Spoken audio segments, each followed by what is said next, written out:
സുഹൃത്തുക്കളെ, KKG ഇഫക്റ്റിൻ്റെ 132 എപ്പിസോഡിലേക്ക് സ്വാഗതം.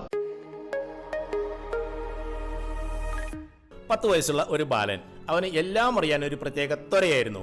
സയൻസും സാങ്കേതിക വിദ്യയും ഇഷ്ടവിഷയങ്ങൾ. ശൂന്യാകാശ രഹസ്യങ്ങൾ അറിയാൻ അവൻ ഇന്നും ഉത്സുകനായിരുന്നു. മറ്റ് ഗ്രഹങ്ങളിൽ മനുഷ്യൻ താമസം തുടങ്ങും എന്നവൻ ഉറച്ചു വിശ്വസിച്ചിരുന്നു.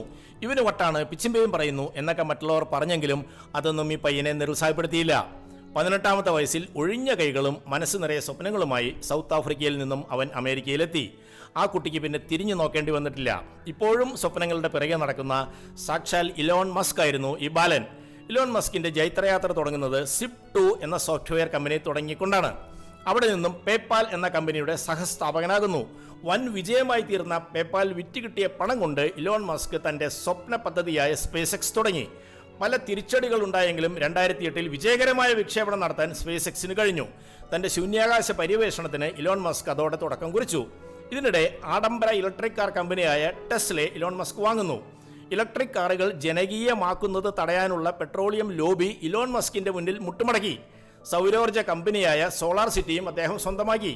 SpaceXന്റെ റോക്കറ്റ്സ് ഉപയോഗിച്ച് സ്റ്റാർലിങ്കിന്റെ സാറ്റലൈറ്റ്സ് ഭൂമിക്ക് ചുറ്റും വിക്ഷേപിച്ച് ഒരു നെറ്റ്വർക്കിന് ഇപ്പോൾ രൂപം കൊടുത്തുകൊണ്ടിരിക്കുന്നു. സുഹൃത്തുക്കളെ, ഇലോൺ മസ്കിന്റെ എല്ലാ സംരംഭങ്ങളും ലോകത്തിന്റെ സമാധാനത്തിനും ജനങ്ങളുടെ സൗകര്യത്തിനും അന്തരീക്ഷം മലിനമല്ലാതാക്കാനുമുള്ളതാണെന്ന് കരുതാം. സൗത്ത് ആഫ്രിക്കയിലെ പ്രിറ്റോറിയയിൽ നിന്നും ആ 18-കാരൻ അമേരിക്കയിലെത്തി തന്റെ സ്വപ്നങ്ങൾ ഒന്നൊന്നായി യാഥാർത്ഥ്യമാക്കി. ഇപ്പോഴത്തെ American president Donald Trump Elon മസ്കിനെ എഫിഷ്യൻസി അഡ്വൈസറായി നിയമിച്ചിരിക്കുന്നു. സ്വപ്നങ്ങൾക്ക് പിറകെ വിശ്വാസത്തോടെ സഞ്ചരിക്കൂ, അവ യാഥാർത്ഥ്യമാകും. Bye from KKG.